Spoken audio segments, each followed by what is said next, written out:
Welcome, everyone. Thank you very much for being here tonight. I appreciate you being here, having us here. How many people have never experienced Bashar live before? Most of you. Okay. Well, thank you for coming. Is there anyone here who's never experienced Bashar at all? Still quite a lot. All right. I'm not going to go into a big background on this. Any information you kind of want to know about how this happened is on the Bashar.org website. The whole background story is there. But in very, very brief terms, this was started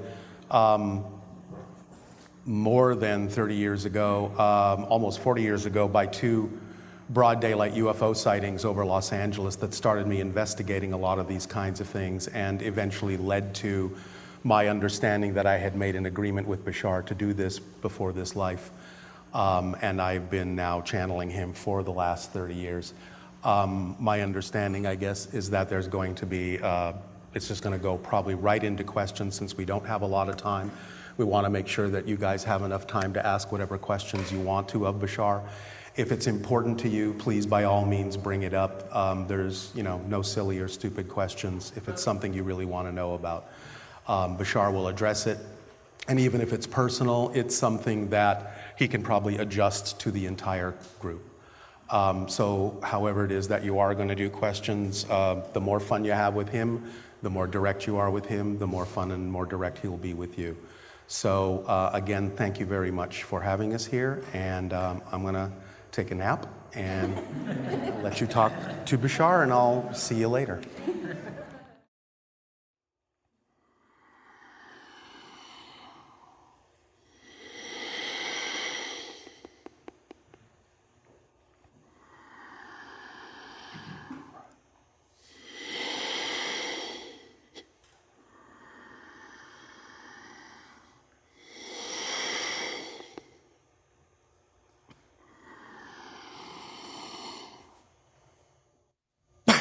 Say good day to you this day of your time. How are you all?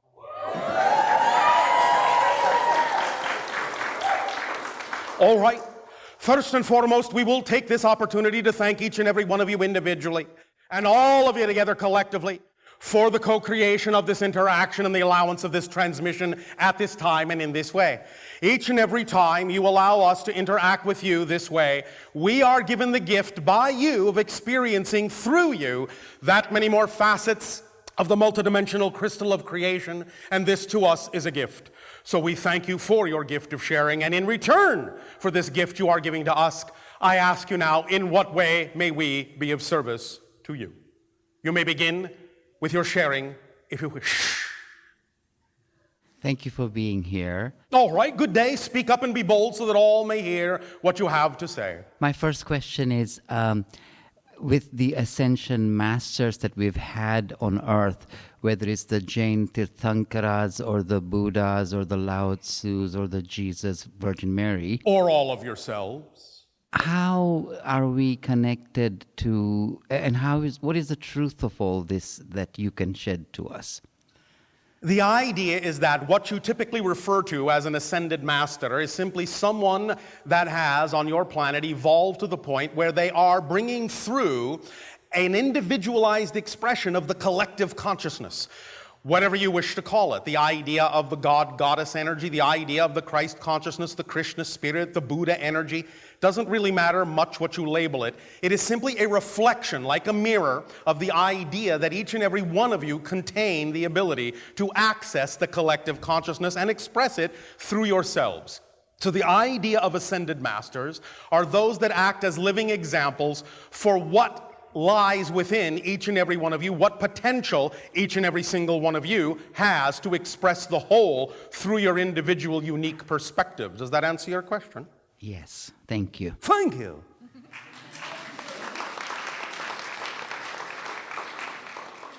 Hello, Bashar. And to you, good day. And to you, good day as well. I've had a lot of strange things going on energetically with the left side of my body during this process. It's been very exciting, yes. I've heard some things about J-seals and certain blockages going on with the left side of the body. Is this what I've been experiencing? There is more to it than that. The idea of what you call a blockage can be many things, but more often than not, it is simply commensurate or connected to the idea of belief systems or definitions that may be outdated, outmoded, and no longer serving you, which create resistance within you to the new energies that you are willing to flow through you, but may still be resisting because of old definitions that are not allowing you to be as free-flowing as you could be. So the idea is to get in touch with whatever those definitions might be, that may be creating the sensation and experience of this resistance, and to fully trust your process and fully rely on the idea that, at least on some level, you do know what you're doing. Is there some particular resistance or definition of fear that you have to letting higher energies through and becoming more of your true self? Not at all. Are you sure? Pretty sure. Then why would you be experiencing the idea that you're calling blockages? In fact, the idea of even calling some experience a blockage in and of itself points out to the idea of old definitions within you. Make sense? It makes sense. So when we say fear, we simply mean, in many cases, the idea that you are harboring outmoded definitions and may not realize that you're doing so. Okay. So the idea is to examine whatever definitions you have about this particular process or particular experience and see where you can upgrade them, modernize them, streamline them, bring new definitions to bear on the experience that you're having so that you won't necessarily need to experience what's going on as a blockage if you don't define the sensation as such. That's what I've been doing. I've actually been shifting myself into an area where I do not have these blockages, and it's been working significantly. I was just Then what are you asking us a question for? I was wondering, and I know many other people that may be watching this that are wondering if it had something to do with J-seals. Define that. A J-seal would be a term given to chakras on the left side of the body that need to be unblocked. All right, but again, you are using the term blockage. And we are simply saying that whether it is the so-called J-seals or not, the idea is that anything you term to be a blockage is the product of resistance brought on by definitions that are out of alignment with your true vibration. So the idea is that any tool, any technique, any ritual, any object, any definition of that type, chakras, J-seals, we are not saying these things don't exist, but they only exist experientially. The idea is that as you define yourself, that's what gives you the experience you have. So if you define yourself as needing to relate to that particular permission slip, a permission slip simply being an idea, a tool, a technique, a ritual that allows you to give yourself permission to be more of yourself, whatever that process may be. If you relate to that particular nomenclature, that particular terminology, then you're saying that simply is what works for you. But you can relate to it in any way, shape, or form you really so desire. And the idea is that it still comes down to what you define to be true. Does that make sense? Yes. So if you're saying that it's an issue with your so-called J-seals, then that's what works for you. If you want to say it's something going on in the chakras, then that's the permission slip you're using to allow yourself to go through the process. You could call it butter and eggs if you wish to.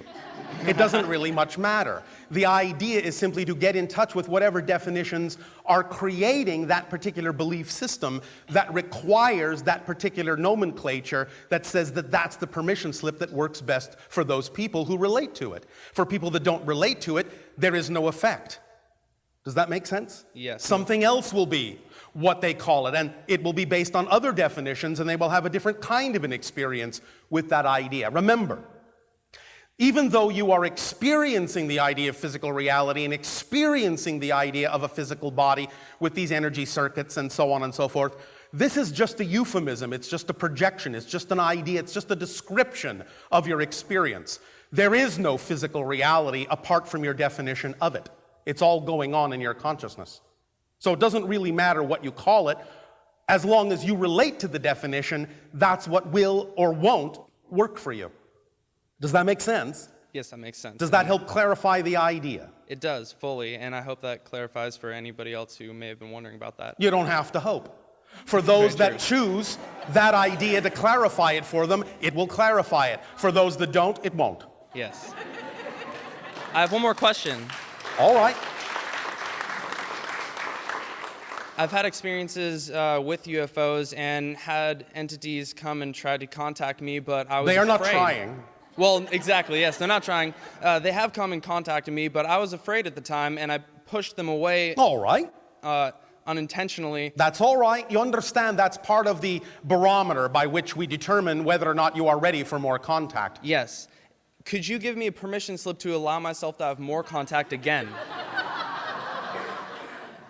I would like to have more contact, but I haven't had I will give you experiences this. since. I will give you this.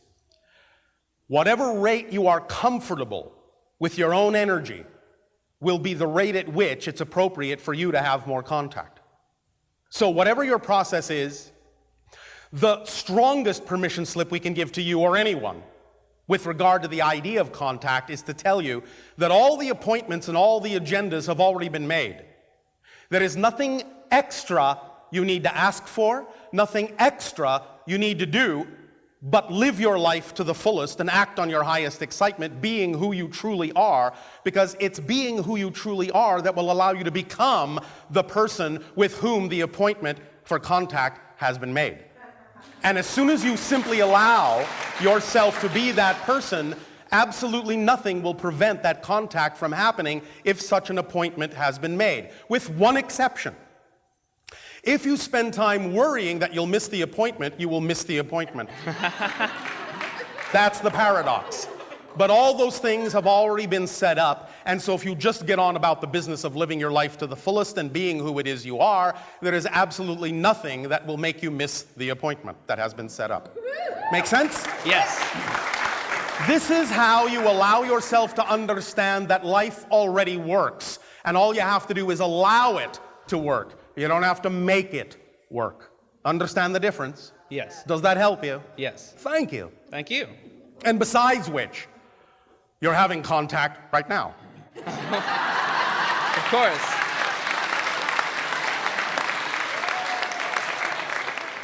Just because we are speaking in a sense or sending thoughts through a biological translator doesn't mean you're not having contact.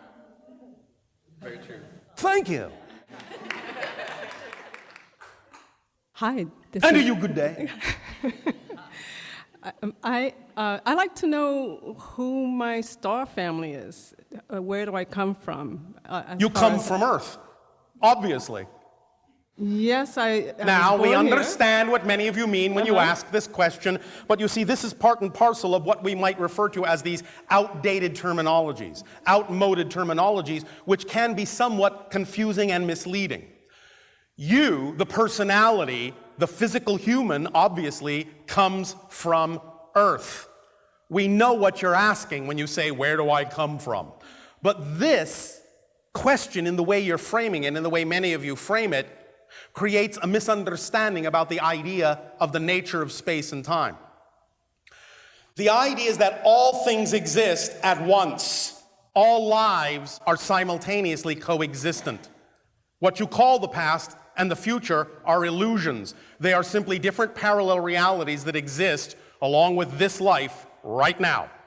Do you understand this so far? Yes. Therefore, if you understand the simultaneity of existence, then the question, where do I come from, in a sense, is pointless. The real question, the more precise question is, knowing that everything exists all at once and all these other concurrent lives exist simultaneously with this one, to what other lives am I creating a present connection that thus then allows me to download information from those other simultaneously concurrent lives that serves me here, even as those other simultaneously autonomous lives are downloading information from my experience that serves them in their lives? That's the question. So it's not really where do I come from. The idea is that you're making connections to other realities because that connection serves you. And in your way of thinking, when you think in terms of linear space and time, when you start now in this age of expanding your consciousness and recognizing more of who you are and that you're more than just this physical focus, you often make connections. You often realize the connections you have, and thus because of the linear perspective, you think, oh, well, now that I'm making that connection to this other place, and it feels so much more like home, that must be where I come from. But the idea is that you're just sensing more of your being, and the idea is not to think of that so much as where you come from, as to think of it as the energy that represents what you can now bring down to Earth and act from so that you can bring that energy into this reality and expand yourself accordingly, becoming your version on earth of what you believe that life to represent. Does that make sense? Yes, a lot more than I expected. Thank you. Thank you. So, as we read your energy patterns, you have several different kinds of connections, of course, to many other kinds of Earth experiences, and at the same time, many of you now are making very strong connections to the Sirius star system, Arcturian energy, Pleiadian systems, Orion systems, to varying degrees, to varying recipes, shall we say, as befits the kind of experience and the kind of themes you are choosing to explore this life to be. So, the idea is that you are now recognizing all of these other connections and can use that energy to create yourself to be whatever version you believe is more representative of the holistic version of your being that chose to explore a theme of being on Earth during this transformational age. Does that make sense? Yes. Does that answer your question? Yes, very much. Anything else? That's it. Thank you so much. Thank you.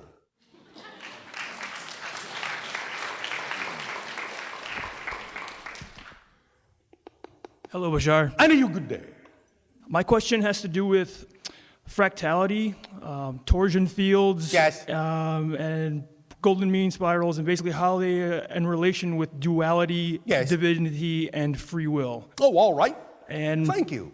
I'm basically wanting to know if, this is really hard to kind of get out, but I'm wanting to know if all universes in existence all run on that platform of energetic layout, I guess that's what you would say. Does it one way or another in that fabric or all system? things that you would call any kind of expression of reality, dimension of experience whatsoever exhibits polarity. Because the idea is that there is the one, which is in and of itself homogeneous and contains no experience whatsoever and no self-awareness whatsoever, because it is truly the unbroken one. But within the one is the first recognition of otherness. And that first reflection of the other is what created all that is, the perspective of otherness. And as all that is recognized is that it is literally all things within creation. All things are made of it. That's the first duality.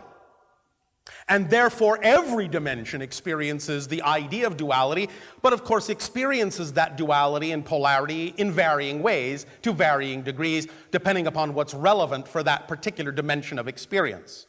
The idea of fractal underpinnings and golden spirals do exist for many different kinds of template universes, though not necessarily is it expressed in every dimension that you would understand in exactly the same way. It is an underpinning of sorts. It is a template of sorts. But the idea is expressed in ways that sometimes would be absolutely unrecognizable to you in your reality, in your universe. Does that make sense in your language? Yes, it does. So Yes. would duality then basically be as, we're always going to experience duality in one form or another, no matter what existence we're in? Yes, because the very idea of reflection implies duality, of this and of that. You understand? So the idea is that it won't necessarily be experienced in the same way you experience it, but it will always be recognized as part of the fabric, part of the makeup, part of the structure, part of the template of any given reality or any given experience, just by the very definition of recognizing that one of the four laws is simply that the one is all, the all is one. And since that is one of the four laws, laws with a capital L, that never change in that sense, then it is true across the board in every single possible experience that can be had within creation. Does that make sense? Yes, it does. Is that answering the question specifically enough, or is there some other avenue you wish to walk down on this particular subject? There's one thing that's slightly related. It has to do with the Akashic Records. Just one thing that I'm kind of curious about. All right. I've seen you tune into the Akashic Records before, and I thought that was very interesting and amazing. Well, all right, but let's stop you right there for one moment, because this is another wonderful example of the idea of what we might call an old-fashioned definition that no longer really serves you. We understand what you mean by Akashic Records, but if you actually stop to think about it for a moment, Since you know everything exists here and now, nothing needs to be recorded. Right. Everything is always accessible, and that is what you mean by the Akashic records. It's not some mysterious place you have to go to find a recording of an event. All events always exist. So all you have to do is tune yourself to the frequency of a particular concept of an event, time and space, and you will access whatever information is relevant for that. But that's because everything exists here and now, not because it's actually recorded somewhere.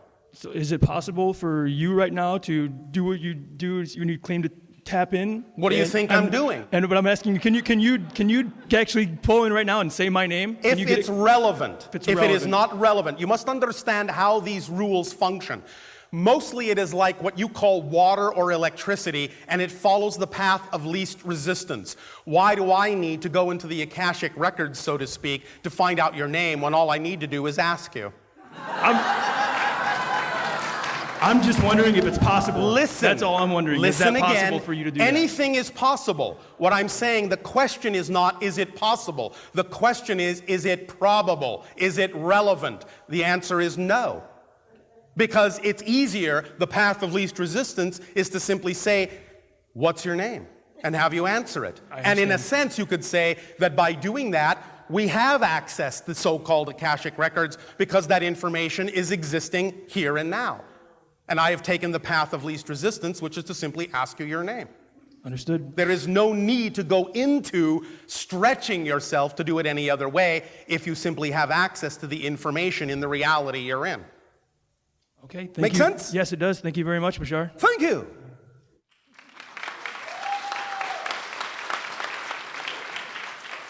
If we may continue this for a moment briefly, you see, this is what goes on when individuals in your society think about the idea of, quote unquote, testing psychic ability. They will often not understand the laws of psychic functioning, and they will think that they set up their tests in a certain way that is somehow representative of how these things work, when very often it's not at all. And if they don't understand such things as the law of the path of least resistance, then they will always be, in a sense, confused by why they do not necessarily get the results that they wish to get. Because again, if you are asking someone, well, can you tell me with your psychic powers what is on this card I'm looking at? The path of least resistance is to simply ask the person looking at the card. Therefore, why does it have to initiate any other level of intuition when the answer is right in front of the face of the person sitting across from you? That's the path of least resistance. So the person who is looking at the card is actually short-circuiting the ability of the other person to get it any other way. That's how it works. Please proceed. Hello, I'm Mika. All right, if you insist. Good day to you. I wanted to ask, I've been going through lots of transformation. How exciting. And there's many different facets of me that want to come through, and Then by all means, why not let them if you believe that they are representative of who it is you truly are? Do you? I'm kind of confused of which one to go with because there's so many different ones. And Why not go with them all? Why I- not have a different one come through at different times? Why not express yourself along all modalities of excitement if, in fact, these different expressions are representative of your excitement and not something else? I am opening to expand and just kind of letting the pot stew and All letting right. it all come out. And Well, I'll ask you a more embracing pointed all of it. question, if I may. Okay, May I? of course. Well, thank you. Are you acting to the best of your ability every moment that you can on your highest excitement, taking it as far as you can until you can take it no further with absolutely zero expectation as to what the outcome ought to be? Probably not. Then there you go. That's why you're confused. Allow us to explain. Excitement is a complete kit. It's the driving engine and the organizing principle of your life.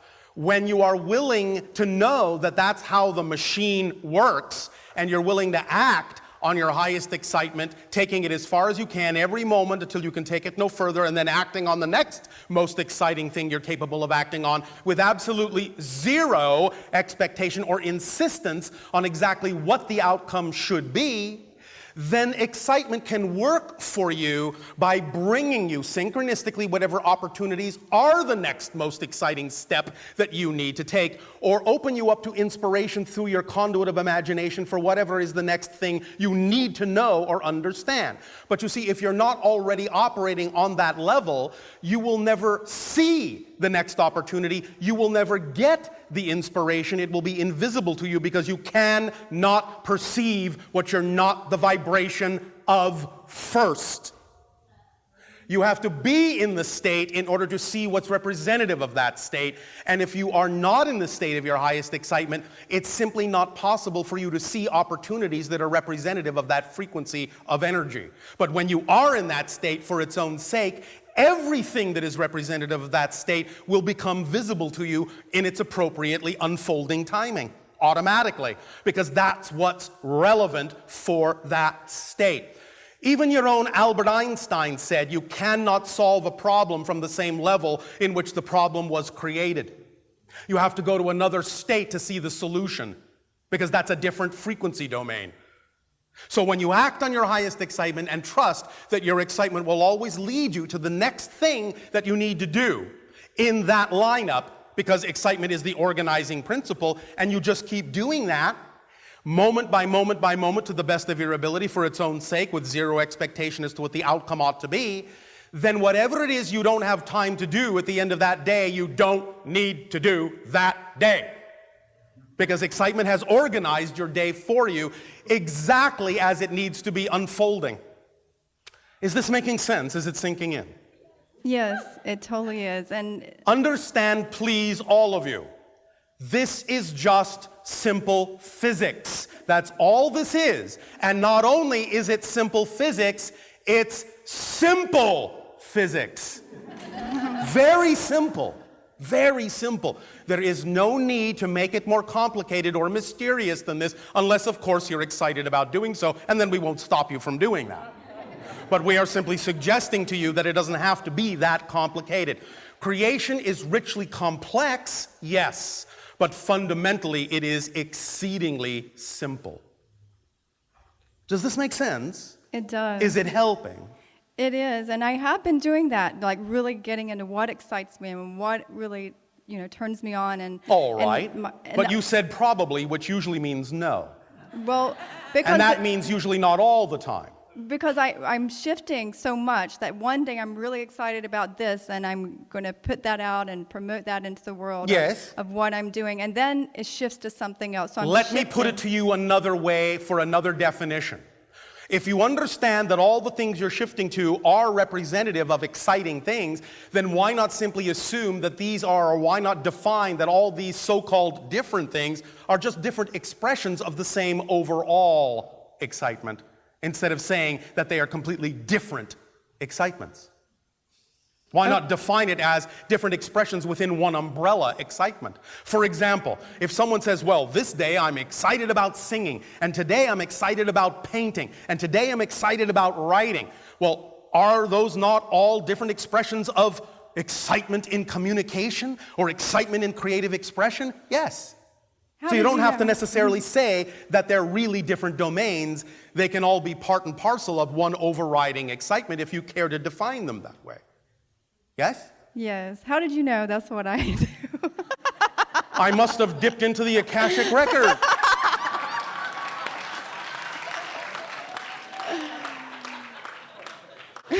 You see, the whole point is the information comes when we need to know it. We only know what we need to know when we need to know it. And we don't know it a second before we need to know it, but we know we will not know it a second later than we need to know it. Our civilization has no memory at all. We just know what we need to know when we need to know it, because we know that's how it works. That's how it works for you too, if you wish it to. Make sense? Yes. And that's how money manifests, when you're doing what you love to do and you're excited about it and you're tapped in. And it just, money is one of the forms on your planet that represents the concept of abundance, but it's not the only form. It is valid because you have created it to be so. But the idea is that our definition of abundance is simply the ability to do what you need to do when you need to do it, period. So when you allow yourself to allow money and other forms of abundance to be equal and don't put undue attention or undue need or undue insistence on one particular expression, then any form of abundance that needs to come that's representative of the path of least resistance will come in its natural timing, in a natural unfoldment. But when people on your planet say, this is the only form that must come, I can't do what I need to do if it doesn't come this way, paradoxically, you're actually closing the door through which abundance could come in another form that may actually be even faster and easier to express themselves, including money. Beg your pardon. When you're needing. like to manifest a certain amount of money to pay your rent and things of that sort. Many of you need a little bit more exercise in your imagination. And you need a little bit more exercise in your communication skills. How many of you, when you, let's say, create a situation for yourself where you understand you are paying rent and you wish to honor that, and that's all well and good, and you say, well, now it is the time for the rent, and I don't have all the rent money. How many of you have been willing to actually talk to your landlords and landladies and actually sit down and express, look, this is what's going on. I absolutely have every intention of paying you, and this is what's going on in my life, and when that comes up and when this comes in, I absolutely will do so. Until then, this is what's going on. You will find that many people will simply appreciate the fact that you have kept them in the loop. But when you try to run away from the situation in that sense, that's where you get into your trouble. Because you are attempting to feel inadequate instead of allowing yourself to truly expand and understand that by opening yourself up to many forms of abundance, the very situation itself may actually change in the blink of an eye. If you simply are open to all forms of abundance, how do you know that your landlord won't simply come up to you and you say, you know what, I just had a windfall, and this month I don't need your rent. You know what? We're actually going to renovate this entire complex, and because we're renovating it and sort of, well, you know, putting you out a little bit, we will charge you no rent this month or for 3 months. How do you know? The thing of it is if you don't allow these things to also be possible expressions of your abundance, they can never happen. But when you do, you will be astonished at what magic can happen. Things you would think would never happen. Oh, that's ridiculous. That's crazy. Everyone knows that can't happen.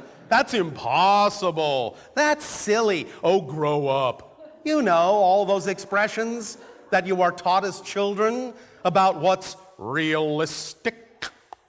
The idea is to understand that what you typically call miracles is actually the way life works. And it's actually, in a sense, more unusual that it doesn't work that way.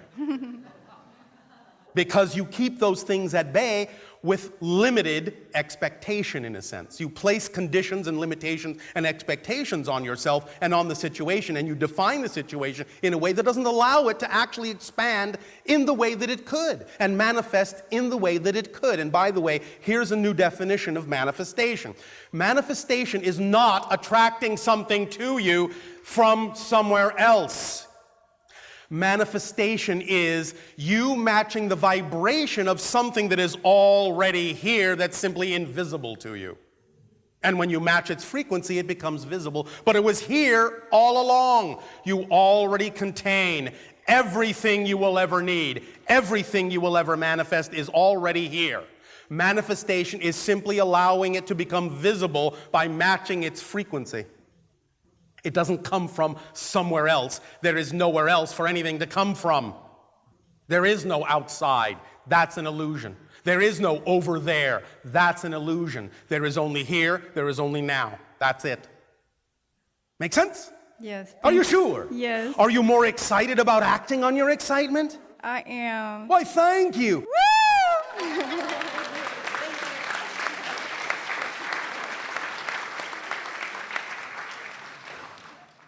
Hey, Bashar. And to you, good day. This is a question that me and some friends were wondering. Yes. Just what your take on deja vu is. Say that again. Deja vu? Say that again.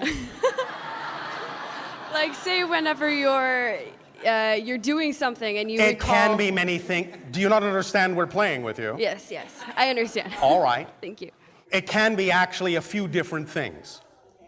The idea, from our point of view, more often than not, well, let me back up, as you say. Many people on your planet, when they talk about the idea of space and time, particularly time, think it only runs in one direction. It doesn't.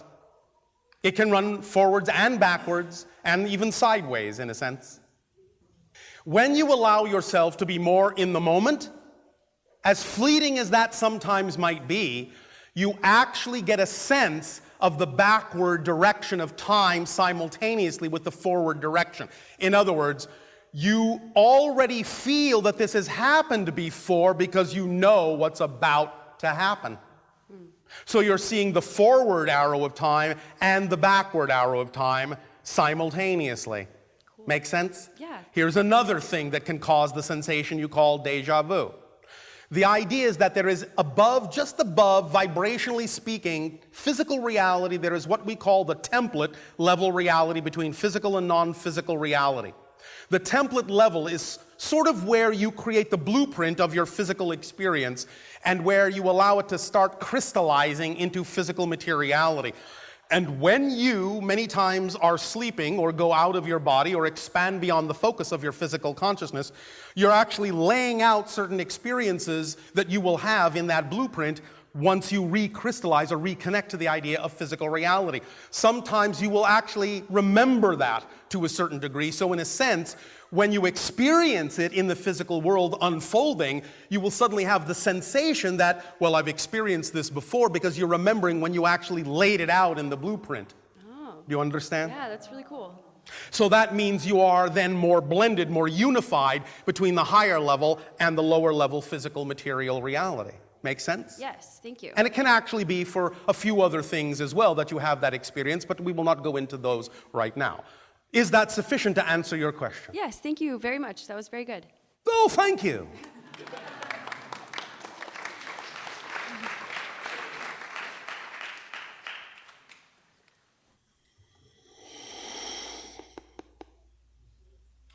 Hello, Bashar. And a you good day. My question is there a particular lifestyle path to realize my full soul potential? I think we have already answered that to a great degree. Yes, I'd like to get a little more specific about right. a particular challenge I'm having, in that Yes. sometimes I feel wonderful eating all organic and Yes. mostly raw and vegan and meditating and Yes. not having any low vibration substances. And then sometimes other I want times? cannabis and alcohol and Yes. lower vibration foods. And I feel like it One could moment. be... One moment. Yes. One moment. Yes. Cannabis is not a lower vibration food.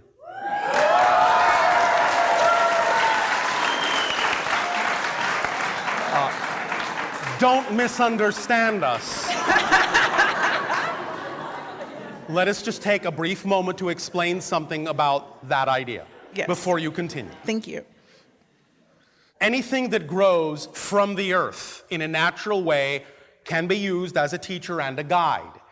The idea of cannabis has a specific frequency that is actually the frequency just below the template level reality, and thus then is actually representative of the frequency and the vibration that allows you to break physical reality open to the template level, or conversely, start to crystallize the more non-physical template level down into physical materiality. So it's that gateway that allows for the flexibility, the plasticity, the malleability of physical reality to help you redefine it, redesign it in a sense. However, the idea is also that when you utilize such teachers in that way, what they instill within you is a certain vibration, a certain frequency that we have just described.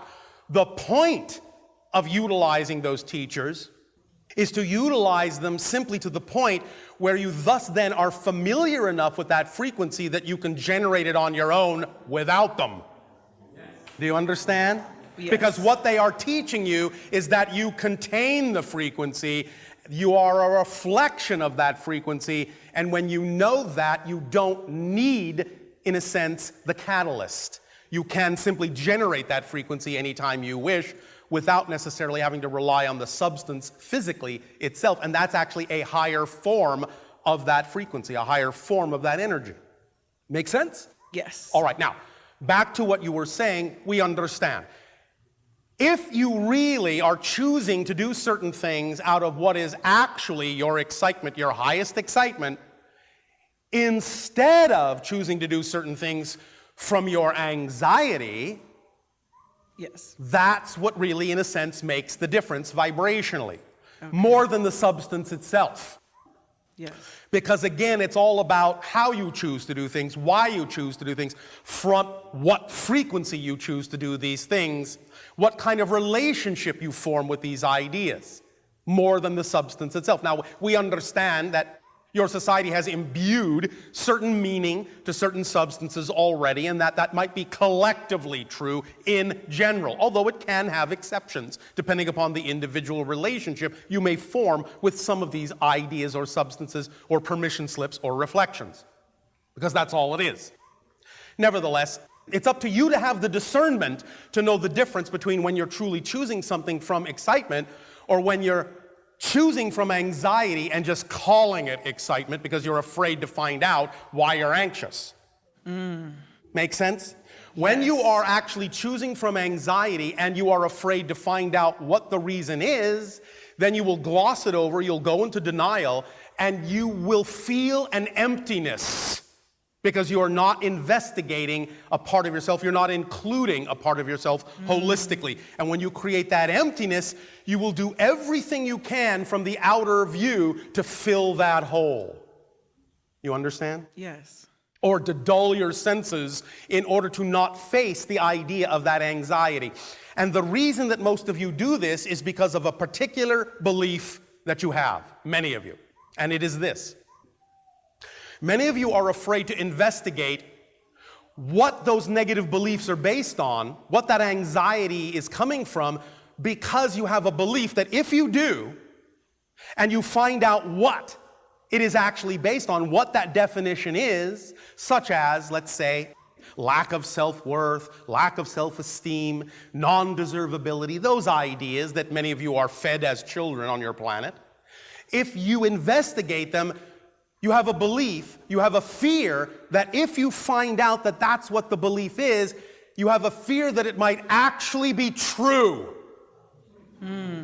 I will guarantee you this, it is never true that you are unworthy, never true that you are undeserving, ever. Because if it were true that you were truly unworthy, if it was true that you were truly undeserving, you wouldn't exist, because creation doesn't make mistakes. You understand? Yes. So the very fact that you exist is proof that you deserve to exist, because obviously all that is believes you must be necessary in order for it to be all that is, and that without you, all that is wouldn't be all that is. Thus, you are important to it, you are valuable to it, you are necessary to it, you are deserving of your existence, because you are a reflection that all that is can't get along without, or you wouldn't exist. There are no superfluous creations. So, if you are grounded in the understanding that your very existence is proof of your deservability, and you start to really know that to be true, then it doesn't matter what you discover as a belief in lack of deservability. You will know it's just a belief. It's just a definition. It will never be empirically, fundamentally true, because it can't be. By definition, because you exist. Does that make sense? Yes. Does this help? Absolutely. So I'll use my excitement when I engage with cannabis. That was me. Thank you.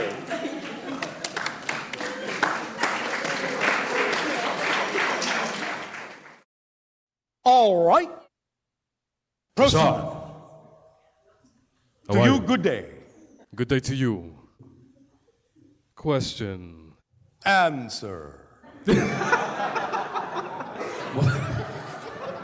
Most definitely. All right. All right, here we go. I'm a musician, and I've been playing for some years since 11 years old. I'm 28 now. Very exciting. Oh yes, very exciting. And I just had a question about where's my music going to go and how I'll Where's be it able going to go? Is that what you're asking? Well, what I really mean, Yes. since I want to perform to the world. I don't want to just do music just at a certain spot, but I also want to project my music globally and what I can do to help that. Just continue to do what excites you. Do you understand that it's not about doing what excites you because of where you think it'll get you, or specifically how it must be expressed? If that is truly exciting, then act on whatever opportunities in your imagination are available for you to act on in that direction. But you need to act on them with absolutely zero expectation as to what the outcome actually has to be. Otherwise, you're putting conditions on your excitement and actually limiting it and preventing it from going where it could. That's the paradox. You do what excites you for its own sake, and you act on whatever opportunities you can that are exciting. At the same time, we have many times described the idea of how to visualize, how to mock up the reality, but you must understand that these are just permission slips to put you in the state of being that you need to be in. It's not about that visualization specifically having to come true. It's about the idea of doing things and acting on things that are representative of that reality so that you will allow yourself to go into the state of excitement that is symbolically representative of that vision, that image, that reality, but then you must let that reality, that vision, that specific image go. It's only the state of being that matters, and when you allow that particular visualization or state of being or expression or outcome to simply be a reflection of the excitement, a reflection of the state itself, and just stay in the state and let the specifics go, then you allow your higher mind to bring you whatever manifestation is actually representative of that state of being, which is not necessarily what your physical mind has imagined it ought to be. Because what to your physical mind might seem to be the ultimate, to the higher mind is just the beginning. And if you insist on a particular outcome, a particular visualization as having to come true in order for you to feel fulfilled, you're actually limiting your higher mind's ability to bring you something even greater than your physical mind was capable of envisioning. You see the paradox?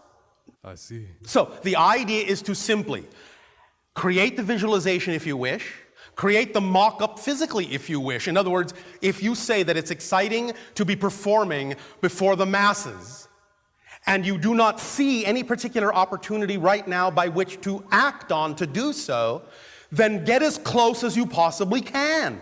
Go to an auditorium, even if it's empty.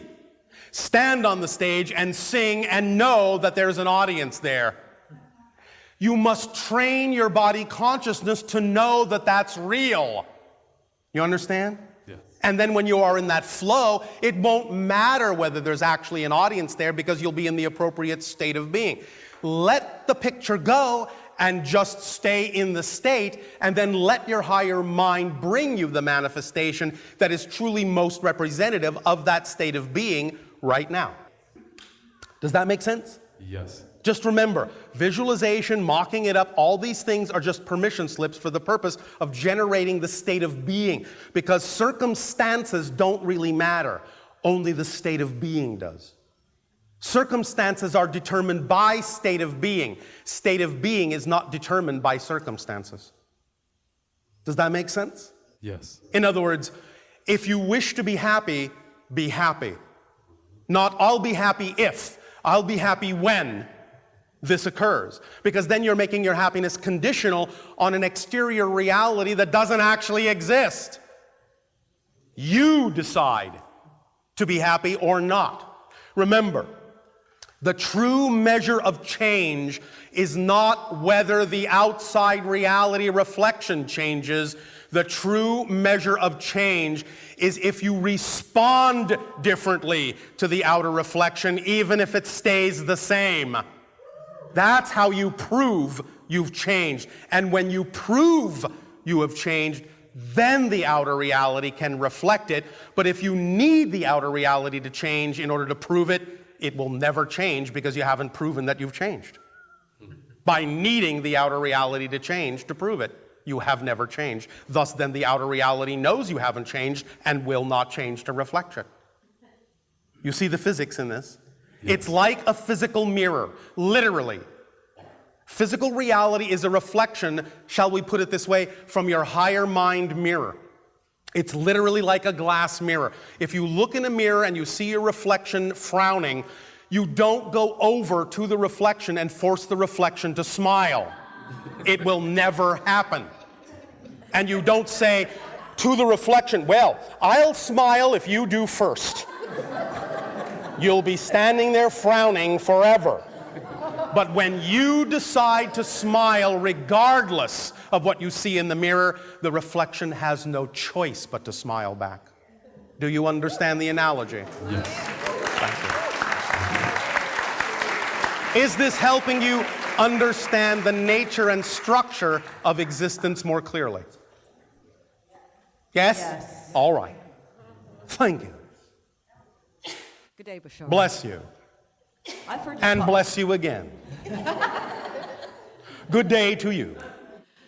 I've heard you talk about the quarantine that's been placed on the planet. I was wondering how the quarantine got placed on there and why it's coming off. The so-called quarantine is just one of your words representing the idea of what sometimes in your science fiction scenarios is represented as a prime or non-interference directive. The idea is that we recognize that you have your right to evolve as you so desire, and we simply will not interfere with certain things that would in any way, shape, or form interfere with the choices that you're making to evolve in a certain way. We have a hands-off policy with many things having to do with the evolution of your society. However, one of the things about the crossing of the threshold, as you say, of your collective consciousness in this 2012 date that you're all now abuzz about, is the idea that the crossing of that threshold is also the end of that quarantine. It doesn't mean that spaceships will be landing everywhere the next day. That's not what it means. However, what it means is that our laws will no longer prevent us from interacting with you. We will take our cue solely from you, solely from when you are truly ready for more open contact.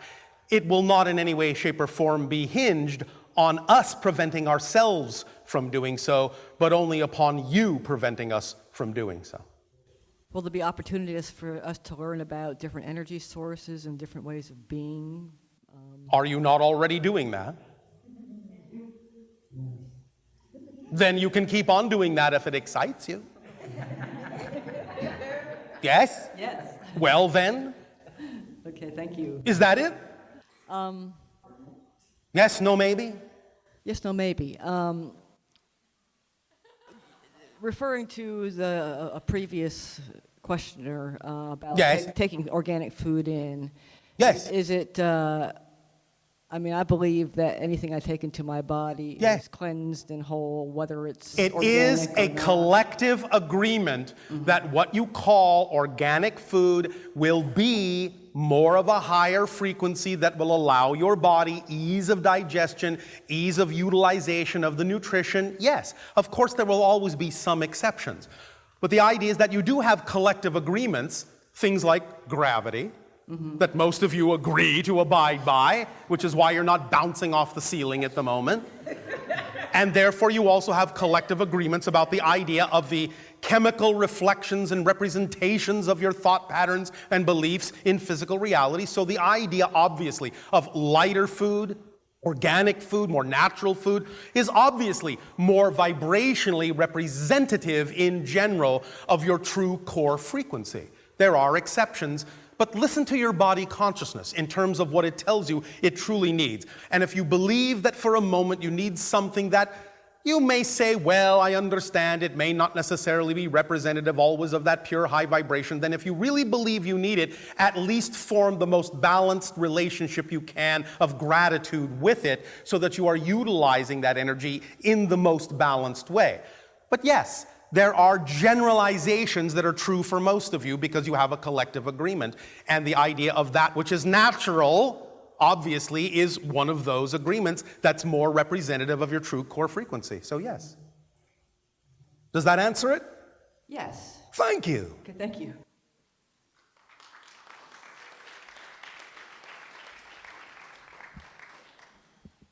Good evening, Bashar. And you good day.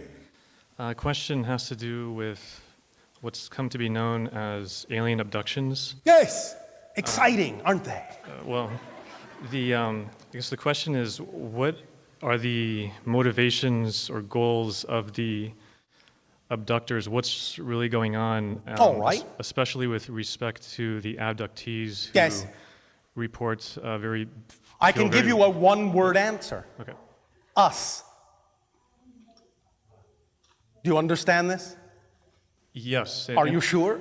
I'm pretty sure on the level that we are all one. No. More specifically.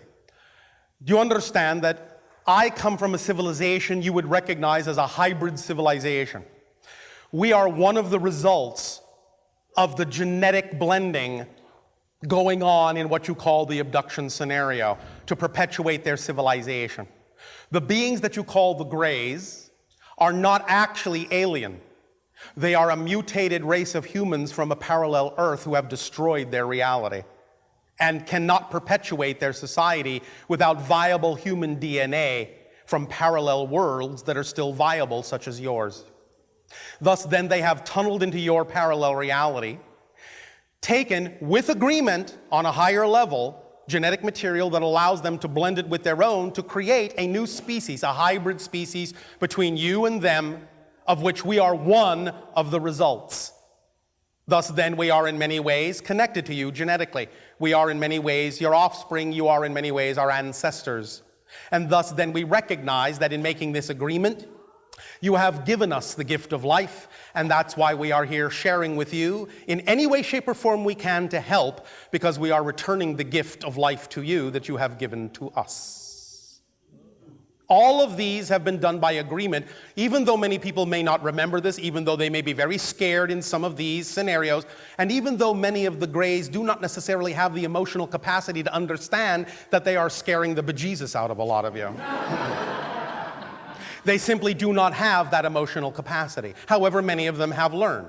Now, again, the idea is to understand that this is all from agreement on a higher level, and what many people don't understand is that the beings that they often interact with in those abduction experiences are actually different versions of themselves in a different reality.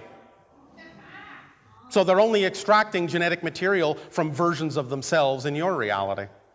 And that's why the agreement has been made, because in essence, you could say it's actually the same soul. Make sense? Yes. Now, we are one of 5 hybrid civilizations that are the result of this particular agenda. The abductions, so to speak, to use that term, are really no longer happening as much. The program has now moved into an era of acclimatization. And what that means is that many of the progeny that are the result of those abduction experiences, many of the children that have been created as a result, will eventually actually be returned to Earth to live among you. At first in certain safe enclaves, and eventually out in the world when your society gets used to the idea. Eventually, in about 1,000 of your years, the only beings that will exist on your planet will be hybrids. You will become the 6th hybrid civilization. Once Earth becomes the 6th hybrid civilization, then all 6 hybrid civilizations will begin a process of blending together to become the 7th hybrid race. That's what's going on in a nutshell. Cool. Okay. Oh, Does that help? It does. Thank you, Bashar. You are welcome.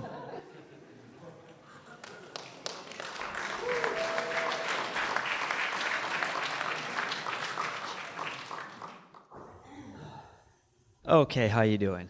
Perfect, and you? Perfect. Thank you. Okay, just a few quick questions involving reincarnation. Regarding multiple simultaneous incarnation. Reincarnation is a space-time linear illusion. There is no past, there is no future. It is all happening all at once. So you have the idea of simultaneous, parallel incarnations. S-P-I, spies. You have spies in many realities. Simultaneous, parallel incarnations. No longer reincarnation. That's an outmoded definition.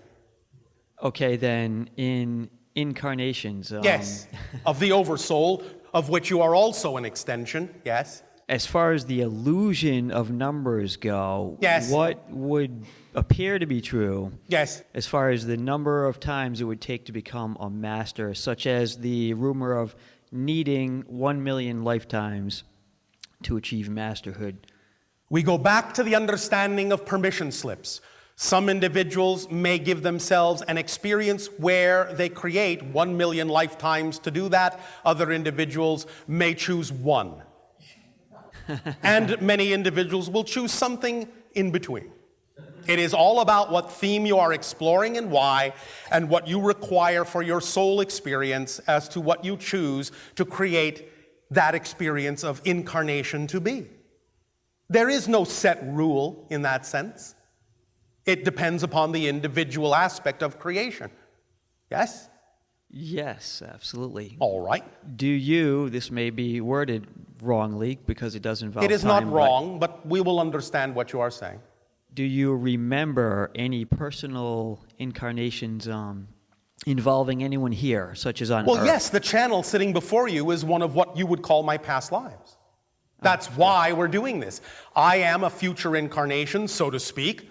He is a past incarnation of mine, so to speak. But obviously, we exist simultaneously, or this couldn't be happening. True. Thank you for that. And I guess my last question, what would be the best trick or the most important thing you can do to more easily remember a so-called past life, the illusion of another past life? By relaxing and not needing to know it. Okay, I'll try that. No, don't try it. I will do that. The idea, again, is to trust how your life unfolds. And if those things have interest for you, are exciting to you, then just putting it out there that that's a modality you are excited about, if you simply continue to act on your excitement, will allow you to receive that information when and where you need it. And if you don't receive it, you don't need it. Period. If you don't receive it, you don't need it. If you need it, you'll receive it. You have to trust how your life unfolds. Yes or no? It's that simple. The information you need, you will receive. If you don't receive it, you don't need it. Okay, I like Make the sense? answer. Yes, thank you very much. Simple, isn't it? Very. We understand how many of you love to complicate things, and that's all right, but it really is or can be that simple if you prefer it to be. Life already works. Everything you need is already here. You will know it when you need to know it. You won't know it a moment before you need to know it, but you won't know it a moment later than you need to know it as well. If you just keep acting on your excitement with no expectation or insistence on a particular outcome, everything you need will come to you in exactly the form that works best for you. That's how it works. If you know that's true, you will experience that that's true. If you don't know that's true, you won't. It's that simple. Thank you very much for that. Yes, and? And that was it. It just sounds like the path of least resistance again, so of course it goes into what you were saying. Yes. So. You see, many times when you understand the true nature and structure of existence, many of your questions just go poof and disappear, because when you hold them up to the structure and understand the structure, you will see what relates to the structure and what's extraneous to the structure. And then you don't simply need that point of view. You will take that little bent over question mark and straighten it out into an exclamation point. Does that help you? Yes, it does. Why, thank you. Thank you. And I guess next.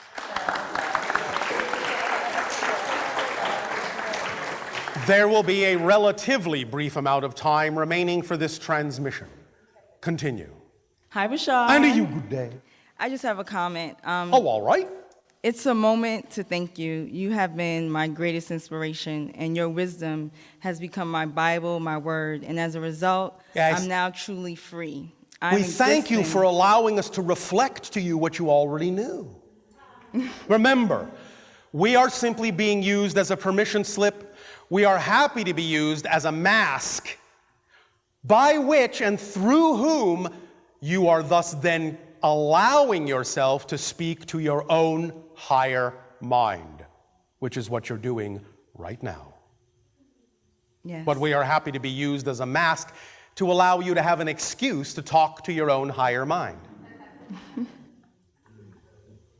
I am existing, standing before you, knowing who I truly am, not knowing what is in store for me beyond this point, but it's okay. I have fully and actively stepped into my preferred Felicia and reality without a plan, but simply with a knowing and a certainty that only love, abundance, and a great joyous life is now ahead of me. And I want you to know that I intend to live every moment, living only what excites me, because in doing so, it has given me the courage, the power to really feel and be an unlimited, infinite being now. Thank you, and know you are appreciated. Our unconditional love to you. Thank you. Thank you very much, PF. Preferred Felicia.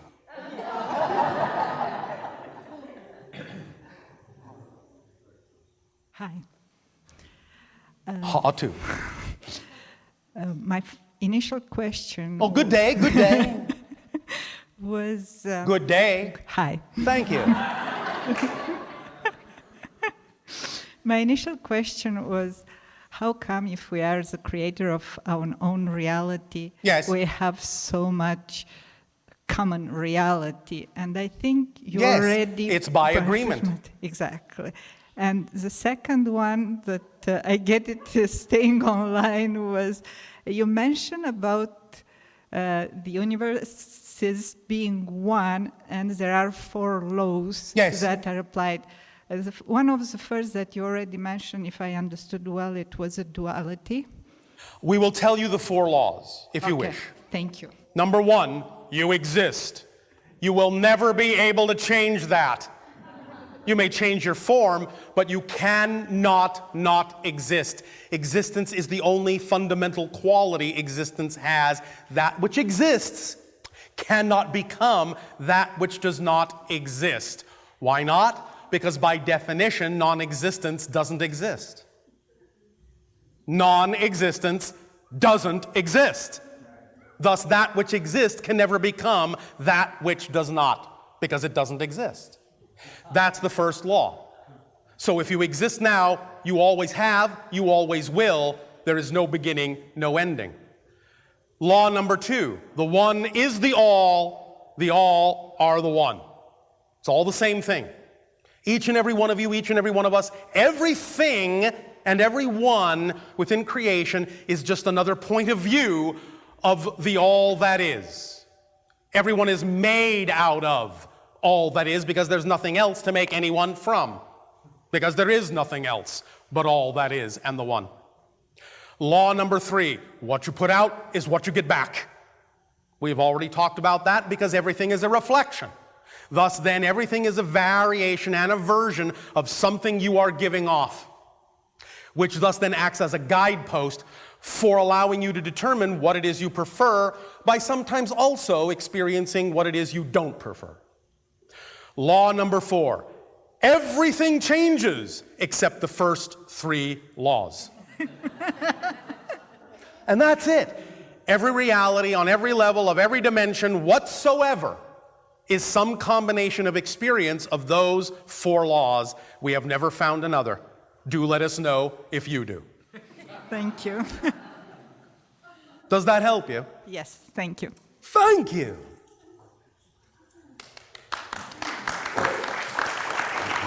Good day, Bashar. And to you, a good day. Wow, wow, wow. Oh, all right. We got about 300 viewers out on the internet, and a couple of them have some questions here. All right. Well, one of them, how can people find themselves when they're feeling completely lost in life? Thank you. understand this principle very clearly. All feelings of every type, all emotions of every type are a secondary step. When you feel something, you are thus then put in touch with the fact that it would not be possible to feel what you're feeling if you didn't believe or define something to be true first. You cannot have a feeling of any kind without first believing or defining something to be true. So if you have a feeling, like feeling lost, feeling angry, feeling sad, something that you say you don't prefer, ask the feeling, ask the question, what are you showing me? What belief would I have to buy into, and what would I have to believe is true about myself in relation to this situation to feel what I'm feeling? What is the definition I'm holding on to as true? Because without that definition, you can't have that feeling. Feelings are like messengers knocking on your door, telling you when you have a particular belief that you may not be consciously aware of. So if you have a feeling of fear, a feeling of anger, a feeling of sadness, a feeling of loss, that is a messenger knocking on your door saying, hey, I'm bringing your attention to the fact that you are flowing your energy through a belief system that's out of alignment with your true self. Find out what it is. And then you can say, thank you, feeling, for being my friend and bringing my attention to a belief I didn't know was there. Because you see, anytime you flow your energy through a belief system that's out of alignment with your true self, that's how you will feel it, in what you call a negative way. When you flow the same energy through beliefs that are in alignment with your true core vibration, you feel it in a positive way, what you call love, excitement, happiness, joy, creativity, so on and so forth. So the feeling lets you know when your belief systems are in or out of alignment with your true frequency, your core vibration. So thank your feelings for being the messengers that will help you get in touch with the fact that there's a belief you didn't know about. And once you consciously identify a belief that was heretofore unconscious and bring it to your conscious attention that's out of alignment with your true self, the moment you identify it consciously, it's gone. That is not the beginning of the process of letting it go. It's the end of the process of letting it go, unless you have a belief that it's not. If you believe you still need to do something to let it go, by all means do it. But I'm simply telling you, mechanically speaking, once you become aware of a belief, it no longer holds any sway over you whatsoever, because you have brought it into the light of your consciousness, and you understand that once you see a belief that is actually not in alignment with your true self, it will automatically, by definition, appear illogical and nonsensical because it doesn't belong to you. You will have picked it up from your parents, your friends, your society. It doesn't belong to you. That's why it feels out of phase, out of alignment, out of whack, as you say, with your core vibration. And once you realize you've been carrying around a belief that doesn't belong to you, you will let it go, because if you don't, then that will make you a belief thief. Don't steal other people's beliefs. Let them go. What tires you out is carrying around things that don't belong to you. Nothing that belongs to you will ever tire you out. It's all the things that don't belong to you that cause you to be exhausted. Drop them. Let them go. Bring them into the light, identify them, and then realize they're not yours and that you do not need them, unless, of course, you insist that you do. And again, that's your call.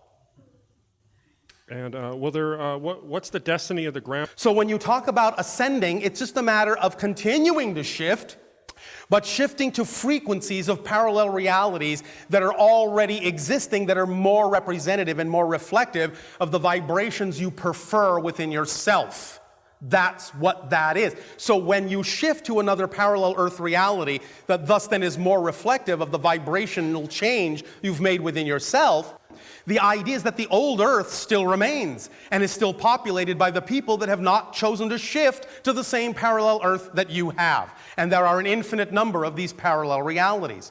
So the idea is that the so-called ground crew who have decided not to shift to the same reality you have will remain in other parallel realities that are more commensurate with their vibration, while you will shift to parallel realities that are more commensurate with yours. And this is going on constantly, billions of times a second, without you even being aware of it.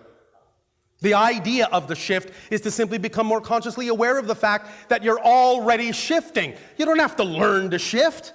You do it all the time. You have to learn to become aware of the fact that you're always shifting so that you can choose the vibration of the parallel realities that are more commensurate and reflective with the vibrational change that you prefer within yourself. And by creating a greater degree of difference between the reality you're in this moment and the reality that you're in the next moment, you will then see that you're shifting all the time.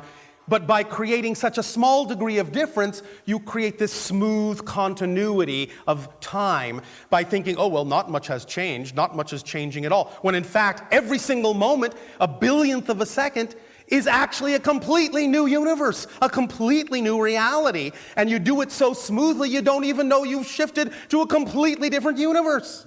Billions of times per second. So become more aware of that, and you will understand how to guide yourself through a series of parallel realities that are much more reflective of the vibrational change you have made within yourself. That's how it works, mechanically speaking. At this timing, we will once again extend to each and every one of you individually and all of you together collectively our deepest appreciation for the co-creation of this interaction, our unconditional love to you all, and we bid you all an exciting, creative, and active good day.